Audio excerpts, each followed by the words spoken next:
So hey guys, this is Gaurav और आज की वीडियो में हम लोग बात करने वाले हैं रेस्ट ऑपरेटर के बारे में। तो यहाँ पर मैं एक कमेंट लिख देता हूँ, रेस्ट ऑपरेटर। ठीक है।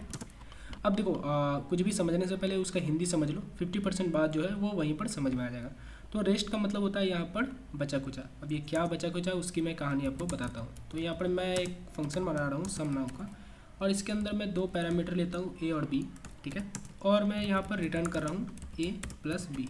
ठीक है।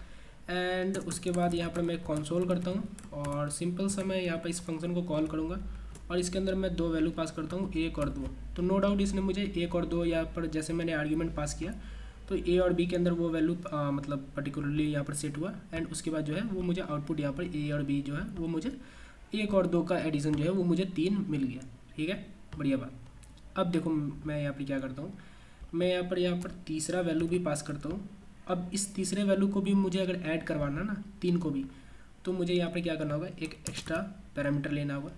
एंड देन उस पर्टिकुलर एक्स्ट्रा पैरामीटर को भी मुझे यहाँ पर रिटर्न करवाना होगा ऐड करके। तो मुझे देखो 3 2 5 1 6 जो है वो यहाँ पर आउटपुट मुझे मिल गया। तो देखो इससे दिक्कत क्या है ना, दिक्कत ये है कि कल को देखो अभी क्या है कि मुझे पता है कि मुझे 3 वैल्यू यहाँ से पास करना है, तो मैंने यहाँ पर 3 पैरामीटर जो है वो मैंने लगा लिए। ठीक है। कल को मुझे नहीं पता है कि भाई हो सकता है कि यहाँ पर 3 के बदला मुझे 4 आर्ग्यूमेंट यहाँ पर पास करना हो। ठीक है। और 4 आर्ग्यूमेंट मैं यहाँ पर पास करता हूँ तो फिर मुझे यहाँ पर 4 पैरामीटर भी लगाना होगा, जैसे मुझे यहाँ पर डी भी लगाना होगा। देन उसके बाद फिर उसके साथ भी वही ऑपरेशन परफॉर्म करवाना होगा। देन उसके बाद वो जो मुझे वैल्यू है वो रिटर्न करके देगा। तो इसमें क्या हो रहा है ना, इसमें कुछ पता नहीं है, अंधे में तीर चल रहा है। ठीक है। तो वहाँ पर क्या काम आता है हमारा रेस्ट ऑपरेटर। अब देखो रेस्ट ऑपरेटर क्या करता है ना, कि जैसे अगर आपको नहीं पता है कि यहाँ पर आपको कितने वैल्यू आने वाले हैं, मतलब कि देखो आपको सिर्फ इतना पता है ना, जैसे अभी फ़िलहाल मुझे पता है कि ए और बी दो तो मिनिमम वैल्यू आएंगे। उसके बाद मुझे नहीं पता कि यहाँ पर कितने वैल्यूज़ आने वाले हैं। मतलब देखो यहाँ पर एक और दो तो मुझे पता है कि आने ही वाले हैं, उसके बाद मुझे नहीं पता कि कितने वैल्यूज़ आने वाले हैं। तो वहाँ पर मैं क्या करूँगा कि मैं रेस्ट ऑपरेटर का यूज़ करूँगा, मतलब कि जो बचा कुचा वैल्यू है वो यहाँ पर मुझे दे देना। तो रेस्ट ऑपरेटर लगाने के लिए सिंपल सा काम है, आपको 3 डॉट लिखना है। उसके बाद उस पर्टिकुलर रेस्ट ऑपरेटर या रेस्ट वेरिएबल या जो आप यहाँ पर यूज़ करो रेस्ट पैरामीटर, उसका आप कोई भी नाम दे सकते हो। जैसे मैं यहाँ पर नाम देता हूँ रेस्ट पैराम, इसका आप नाम कुछ भी दे सकते हो। तो ये क्या होगा ना, रेस्ट पैराम एक आपको एरे के अंदर सारे वैल्यू जो भी आप मतलब एक तो मतलब देखो ऐसा ना, एक जो है वो तो ए को पॉइंट कर लेगा, दो जो है वो तो बी को पॉइंट करेगा, उसके बाद 3 और 4 और उसके बाद जो भी मैं इसमें मैं 5 6 कुछ भी मैं यहाँ पर पास करूँगा ना, ये 3 4 5 6, तो ये सारे जो है ये रेस्ट पैरामीटर के अंदर आ जाएंगे। और रेस्ट पैरामीटर क्या करता है ना कि इन सारे वैल्यू को एक एरे के अंदर स्टोर कर लेगा। देखो मैं दिखाता हूँ, कंसोल डॉट लॉग करता हूँ मैं रेस्ट पैराम। देखो ये एक एरे है, ठीक है ना। 0 के अंदर सबसे पहले मैंने यहाँ पर 3 पास किया तो मुझे 3 मिला, 4 मैंने पास किया तो ये फर्स्ट इंडेक्स पर ऐड हो गया, उसके बाद मैंने 5 पास किया तो ये सेकंड इंडेक्स पर ऐड हो गया, वैसे ही 6 पास किया तो इसने थर्ड इंडेक्स पर इसे ऐड कर लिया। मैं यहाँ पर एक काम करता हूँ ना, रिटर्न करता हूँ मैं एक ऑब्जेक्ट, और ऑब्जेक्ट के अंदर मैं ए रिटर्न करता हूँ, बी रिटर्न करता हूँ, रेस्ट पैराम रिटर्न करता हूँ। देखो आपको और अच्छे से समझ में आएगा। देखो ए के अंदर क्या हुआ कि 1 जो है वो असाइन हो गया, क्योंकि मुझे पता था कि 2 तो आने ही वाले, तो मैंने 1 को यहाँ पर ए के अंदर असाइन करवा दिया, तो ए के अंदर 1 आ गया। ठीक है। बी के अंदर 2 आ गया। ठीक है। उसके बाद जो भी बचा था ना वो रेस्ट पैरामीटर के अंदर आ गया, क्योंकि मैंने उसके बाद यहाँ पर रेस्ट पैरामीटर का यूज़ किया।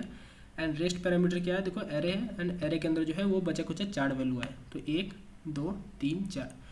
तो रेस्ट पैरामीटर क्या हुआ कि जो भी वैल्यू मतलब बचा कुचा, इसके बाद जो जितना भी मैं यहाँ पर भेजते जाऊँ, जैसे मैं यहाँ पर अगर मैं 7 भी भेज देता हूँ, देखो एरे के अंदर जो है वो 5 आ गया। ठीक है, 7 आ गया है, फिर मैं यहाँ पर 8 कर देता हूँ, तो देखो एरे के अंदर जो है वो 6 वैल्यू आ गया, मतलब 8 जो है वो भी ऐड आ गया।